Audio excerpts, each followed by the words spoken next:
All right, everyone, welcome back to another episode of Mac Street Garage. Today, we're going to be working on my 2009 Volkswagen Rabbit. This car has over 275,000 miles on it. It still runs well. Just keep the maintenance up on it. Things are starting to break, so I'm having to slowly replace things, but that's still cheaper than having a new car, having the finances, and the higher insurance rates. So I'm going to run this car until it blows up, which I hope won't be for a long time because change the oil, change the filters, and it should run for quite some time. But the reason why I'm here today is the clicker stopped working. I put a new battery in it and it still doesn't work. So there you go. But it has the key. The key will unlock the door, lock the door, run the ignition. So I'm happy with that. Ignition still works, no problem. But I came to lock the door the other day, put the key in, and it went like this. Now, I'm not 100% sure, but I don't think the key's supposed to do that. So with that in mind, and since I'm a YouTube University graduate, I went in and looked up what the problem was, and everyone said there are pieces inside that cylinder that break, and chances are it could be rebuilt. Now, YouTube did give me two options. One, to buy a whole new cylinder with a key, and then I would have a door key and an ignition key, and that is possible. But I'm not sure if this lock is electrically connected to the car because these keys are coded to each car.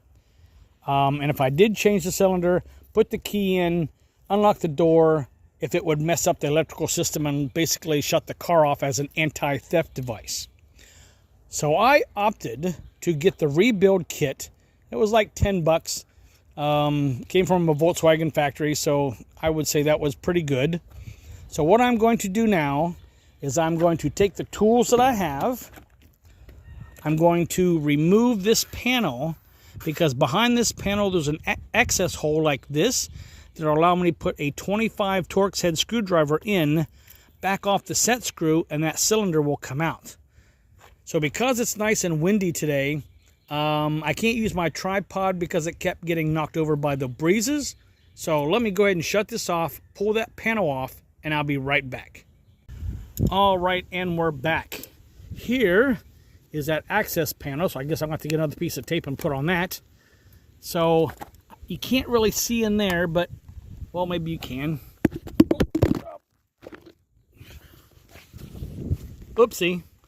Maybe you can, but it's just basically straight in. So I want to test to see which one of the, if this is a T20. I'll have to switch hands. Pardon me, I'm left-handed, so give me just a moment. I'll put the T20 in there. Uh-oh, the T20 seems to work. Let me try the T25. And no, the 25 is too big. So I'm going to go watch the video again to make sure I do this right. I put the T20 in here, and I think you have to turn it 12 times. But I'm going to double check and make sure. So hold on. I'll be right back. Okay, according to the video, you put the screwdriver in, get it inside the screw base, the T20. Oh, it's right there. Sorry. All right, again, I'm left-handed. There we go. So now it says to turn this 12 times while holding this handle out. So in doing that, I want to set this camera down. I'm actually going to use this Pittsburgh sign up here. I'm going to turn it counterclockwise until this rotates around 12 times. So again, I want to set the phone down, and I'll be back just as soon as I get to that point to where I can pull that cylinder out, and we'll video that again. So stand by. We'll be okay. We're back. This is going to be a bit difficult. I'll see if I can do this with one hand. You can see the lock is starting to come out. I have to hold back on this cylinder and pull this out with my fingers. Pull this back all the way. Oh, and look at that. Oh, it is out.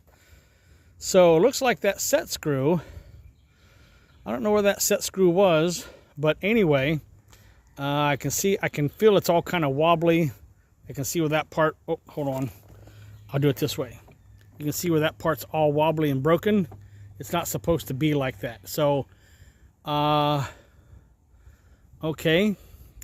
So I'm going to have to take, oh, this is going to be fun. All right, so I want to go in the house. Looks like I have to remove a set pin that's right here. This spring. So then this piece basically should come off. But I'm going to do that all inside out of the wind. So let me retire to inside the house and we'll see what I can do. Stand by. Well, victorious on getting the lock out, so I know how to do it. But see that pin right there? That pin right there, that pin right there, and that pin right there are put in so as to not be able to take this one apart. Now I suppose I could hit it with a small brass hammer and slowly back those away.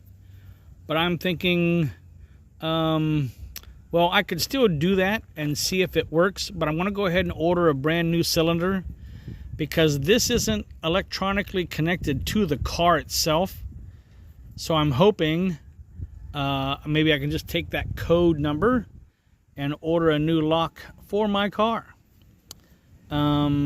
Yeah, because the piece that this connects to, like I told you before, the paddle, all the other videos that I've seen don't have this cone on it, and it stays this length until the end, and then it spreads out.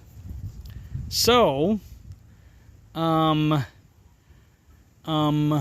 think I'm going to go ahead and put it back in the car because I don't want people to think that the car is stolen. And then just try not to go anywhere. Then I need to make sure the door is locked. So I can always act like I locked the door, but anyway. So not successful. So I'll go ahead and cut this video off at this point. Go in the house, order a new lock for this car, and in, you know, maybe 3 or 4 days I'll have a new lock. But that's all for now from this episode of Mac Street Garage. Thank you for watching. Don't forget to comment, because if you have an idea how I can do this, please let me know, because I don't know everything. Thanks for watching. Take care of yourself. Be good to each other.